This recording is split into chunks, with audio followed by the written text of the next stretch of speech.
Bayangkan tubuh kamu tiba-tiba membengkak hebat seperti monster. Napas kamu tercekat, seolah ada tangan tak kasat mata yang mencekik leher kamu setiap kali kamu mencoba berbaring. Dan jarum suntik rumah sakit pun bengkok tak mampu menembus kulit kamu yang mengeras aneh. Lebih mengerikannya lagi, saat kamu sekarat di ranjang ICU, sepasang mata merah darah dari sosok bayangan hitam setinggi atap rumah dan pocong gosong menatap kamu dari sudut kegelapan, menunggu nyawa kamu lepas. Ini bukan fiksi, ini adalah kisah nyata tentang persekongkolan maut, dendam kesumat, dan ilmu hitam paling terkutuk yang hampir merenggut nyawa seorang penjual seblak kuliner. Bagaimana ia bisa selamat dari kiriman santet maut ini? Mari kita mulai ceritanya. Kisah ini bermula pada tahun 2012 saat seorang wanita bernama Sylvie memutuskan untuk membina rumah tangga. Di awal pernikahan, segalanya tampak begitu indah dan penuh warna. Namun, kebahagiaan itu ibarat fata morgana yang cepat runtuh. Hanya dalam waktu 6 bulan, sifat asli sang suami mulai terkuak drastis. Lelaki yang dulunya penuh kasih sayang, berubah menjadi monster yang kasar dan ringan tangan. Masalah sekecil apapun, seperti keterlambatan menyajikan kopi atau makanan setelah pulang kerja, selalu berujung pada hantaman fisik. Sylvie kerap dihajar layaknya seorang pencuri yang tertangkap basah, bahkan saat ia tengah mengandung tua. Siksaan itu tidak berhenti. Pada usia kehamilan 8 bulan, Sylvie hampir kehilangan bayinya akibat KDRT yang bertubi-tubi. Puncaknya terjadi ketika sang anak berusia 4 bulan. Malam itu, Sylvie memergoki suaminya sedang menelepon wanita lain secara sembunyi-sembunyi. Ketika Sylvie mencoba meminta penjelasan, sang suami justru mengamuk, menjambak rambut Sylvie dari belakang hingga ia dan bayinya terjatuh ke lantai. Dengan mata penuh kebencian, sang suami berteriak, "Lu berdua mati aja lu!" Beruntung, sang nenek datang melerai meskipun harus ikut terdorong ego brutal sang lelaki. Sadar bahwa nyawanya dan sang anak dalam bahaya, Sylvie membulatkan tekad, didampingi ibundanya yang menangis histeris melihat sekujur tubuh anaknya biru lebam. Sylvie resmi menggugat cerai demi menyelamatkan masa depan darah dagingnya. Menjadi seorang ibu tunggal atau single parent pada tahun 2015 bukanlah perkara mudah bagi Sylvie. Ia harus memutar otak agar bisa membelikan susu dan popok untuk anaknya, tanpa terus-menerus merepotkan sang nenek yang sudah sepuh. Di tengah keputusasaannya, Sylvie melihat tren kuliner yang mulai naik daun melalui Google, yaitu berjualan seblak. Dengan modal awal sebesar Rp700.000 yang dipinjamkan oleh sang nenek dari hasil panen, Sylvie membuka lapak seblak pertamanya di sebuah lahan kosong, area parkir pasar, dari jam 10 pagi hingga jam 5 sore. Awalnya, usaha itu begitu sepi. Selama 2 bulan pertama, pendapatan hariannya hanya berkisar Rp30 hingga Rp50.000. Bahkan seringkali modalnya tidak berputar. Karena bumbu seblak tidak tahan lama, Sylvie hampir menyerah. Namun, roda nasib berputar berkat kegigihan dan bantuan teman-teman kantornya yang ikut mempromosikan dagangannya. Warung seblak Sylvie mendadak viral dan meledak. Antrean pembeli mengular setiap hari, menghasilkan omset ratusan ribu rupiah per hari. Di tengah puncak kesuksesan itulah, muncul seorang ibu-ibu parubaya, sebut saja namanya B. Siti, yang mengaku sebagai perantau dari luar kota. B. Siti sering datang membeli, memuji kelezatan seblak Sylvie, hingga mengorek informasi mengenai modal awal dan resep dagangannya. Tanpa rasa curiga sedikit pun, Sylvie membeberkan semuanya secara jujur, karena menganggapnya sebagai pelanggan biasa. Tak berselang lama, kejutan datang. Tepat di seberang jalan lapak Sylvie, B. Siti tiba-tiba membuka warung seblak yang persis sama, tanpa berbicara atau meminta izin terlebih dahulu. Sylvie yang berhati bersih hanya membatin. Rezeki sudah ada yang mengatur. Rezeki saya tidak akan tertukar dengan rezeki B. Siti. Bulan demi bulan berlalu, warung seblak Sylvie tetap menjadi primadona, sementara lapak milik B. Siti sepi melompong. Suatu hari, B. Siti datang menghampiri Sylvie dengan wajah masam dan mengeluh. "Neng, kok jualan saya sepi ya? Tapi lihat Neng mah ramai banget.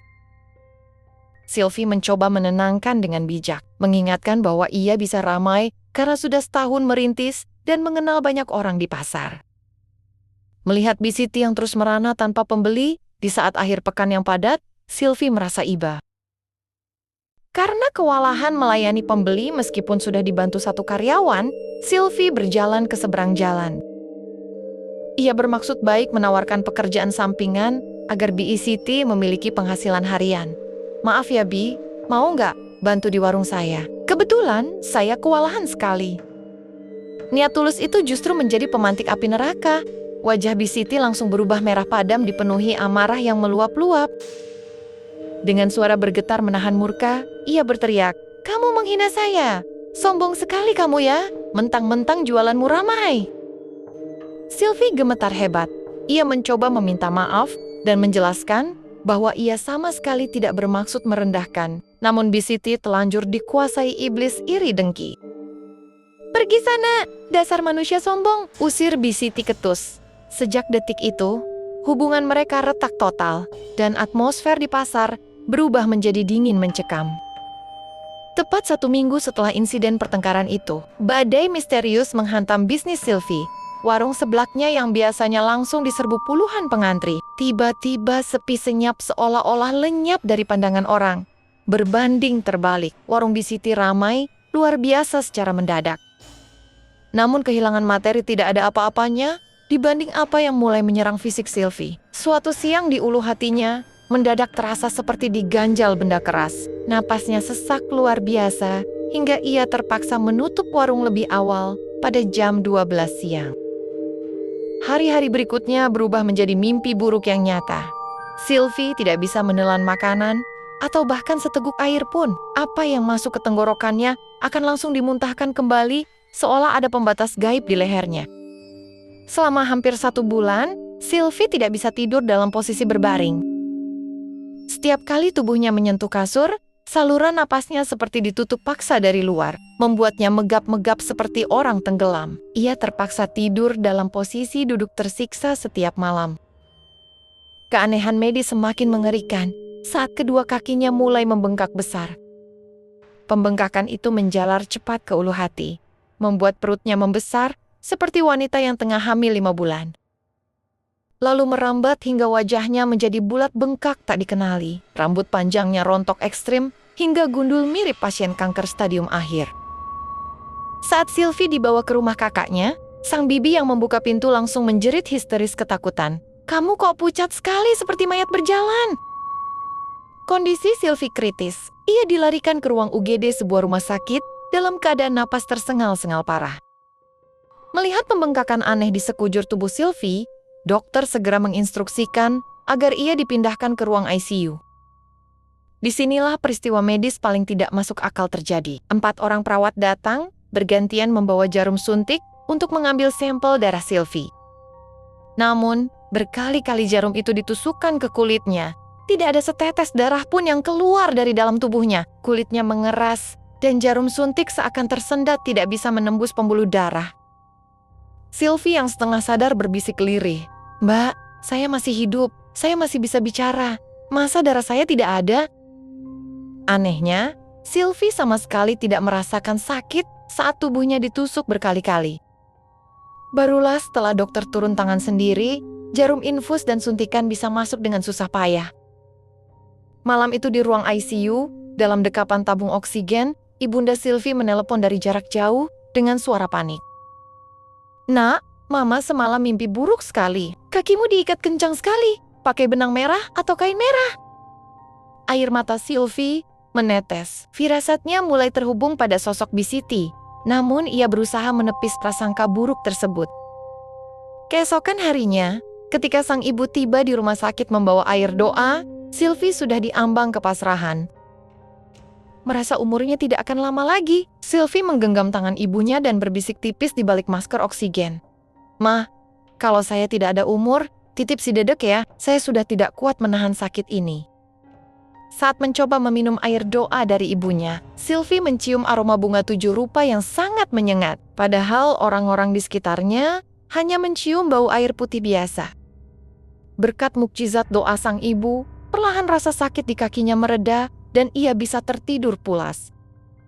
Dalam tidurnya, ia bermimpi didatangi almarhum ayahnya dan kakeknya yang mengenakan pakaian putih bersih dan berbisik, "Nak, kamu harus kuat, nanti akan ada yang menolongmu." Setelah keluar dari rumah sakit, misteri medis belum selesai. Sylvie dibawa ke beberapa dokter berbeda untuk check-up. Namun anehnya, setiap dokter memberikan diagnosis yang berbeda-beda. Ada yang memvonis kelainan jantung, asam lambung kronis, hingga gagal ginjal. Jika ia telat meminum obat sehari saja, tubuhnya akan langsung membengkak hebat kembali. 1 tahun penuh Sylvie hidup menderita dalam cengkeraman penyakit misterius ini. Melihat kondisi anaknya yang tak kunjung sembuh secara medis, sang ibu akhirnya menghubungi Om Indra di Jawa Timur, seorang kerabat yang memiliki kemampuan spiritual. Melalui sambungan telepon, Om Indra merasakan ada energi hitam yang pekat menyelimuti Sylvie. Om Indra memberikan syarat mutlak sebelum menolong. Kamu harus puasa 1 minggu penuh tanpa bolong dan lakukan salat taubat, salat hajat, serta salat tahajud setiap malam. Tapi ingat satu syarat utamanya, jika nanti kamu tahu siapa pelakunya, kamu tidak boleh dendam, harus ikhlas lillahi ta'ala. Sylvie menyanggupinya, dan malam-malam pembersihan itu berubah menjadi medan perang spiritual yang mengerikan. Terdengar suara benturan keras, seolah-olah ada benda raksasa jatuh menimpa atap rumah, disertai kilatan petir yang menggelegar. Keesokan harinya, tetangga ronda malam mengaku melihat bola api misterius Banaspati berputar-putar di atas atap rumah Sylvie. Saat Sylvie turun dari kasur hendak mengambil wudhu di dapur, suasana berubah menjadi sangat dingin. Tiba-tiba di hadapannya berdiri sosok hitam tinggi besar genderuwo bermata merah menyala yang menutup jalan menuju kamar mandi. Sylvie menguatkan hatinya demi kesembuhan, ia menerobos sosok itu. Namun begitu keluar dari kamar mandi, di dekat sumur belakang, muncul kuntilanak bergaun merah darah dengan rambut panjang terurai, menatapnya dengan raut wajah yang sangat bengis dan mengancam. Ketakutan Sylvie mencapai puncaknya saat ia kembali ke atas sajadah untuk takbiratul ihram. Tepat beberapa sentimeter di depan wajahnya, berdiri sesosok pocong dengan kain kafan gosong kehitaman yang menatapnya lurus. Sylvie sempat menjerit berlari memeluk ibunya, namun sang ibu menguatkan. "Lanjut nak, teruskan salatnya." Sylvie kembali ke sajadah, memejamkan mata erat sambil menangis memohon pertolongan Allah. Begitu salam terakhir diucapkan, Sylvie langsung memuntahkan cairan hitam kental dalam jumlah banyak. Detik itu juga, ulu hatinya terasa luar biasa plong. Keesokan harinya, Om Indra tiba di rumah Sylvie. Tanpa banyak bicara, beliau langsung meminta cermin kuno milik nenek Sylvie yang dikenal sebagai kaca Benggolo. Melalui ritual semedi di depan kaca mistis tersebut, Om Indra berhasil memecah tabir gaib. Beliau memanggil Sylvie dan menjabarkan ciri-ciri pelaku. Orangnya ibu-ibu, tidak terlalu tinggi, agak putih, dan menaruh dendam kepadamu. Seketika, nama Bisiti terpatri jelas di benak Sylvie. Untuk memutus kutukan tersebut sepenuhnya, Om Indra menginstruksikan Sylvie meminum rebusan daun benalu dari pohon mangga sebanyak 7 lembar. Sementara itu, Om Indra bersama ibunda Sylvie pergi menuju lapak warung seblak Sylvie yang sudah setahun ditinggalkan. Di sana, Om Indra memeriksa sela-sela meja dagangan yang terkunci. Dengan kepekaan batinnya, beliau meraba bagian bawah meja dan menarik sebuah benda tersembunyi, sebuah buntelan kain kafan putih yang diikat mati menggunakan tali merah. Ketika ikatan itu dibuka dengan hati-hati, di dalamnya terdapat lembaran foto Sylvie yang telah dirajah menggunakan simbol mistis. "Ini biangnya, nak, kakimu membengkak karena buntelan kain kafan ini diikat mati dengan tali merah," Om Indra menjelaskan. Buntelan tersebut akhirnya dimusnahkan secara spiritual. Hukum tabur tuai di alam semesta bekerja dengan sangat cepat dan presisi. Beberapa hari setelah buntelan santet itu dihancurkan, Sylvie yang sudah mulai pulih mencoba berjalan-jalan ke pasar untuk melihat kondisi lapaknya. Ia mendapati warung seblak Bisiti telah tutup total Ketika bertanya kepada pedagang rokok di sekitar lokasi, Sylvie terkejut mendengar kabar bahwa Siti mendadak jatuh sakit parah secara misterius. Sakitnya aneh sekali, Neng. Hanya bisa terbaring di kasur, seluruh kaki, perut dan wajahnya membengkak besar, cerita pedagang tersebut. Penyakit itu persis sama dengan apa yang diderita Sylvie setahun lalu, namun kali ini kembali kepada pengirimnya. 2 hari kemudian, sebuah pemandangan mengharukan terjadi di depan rumah Sylvie. Sebuah mobil berhenti, dan turunlah Siti yang tubuhnya bengkak parah, harus dipapah dan dituntun perlahan oleh suaminya menuju ruang tamu Sylvie.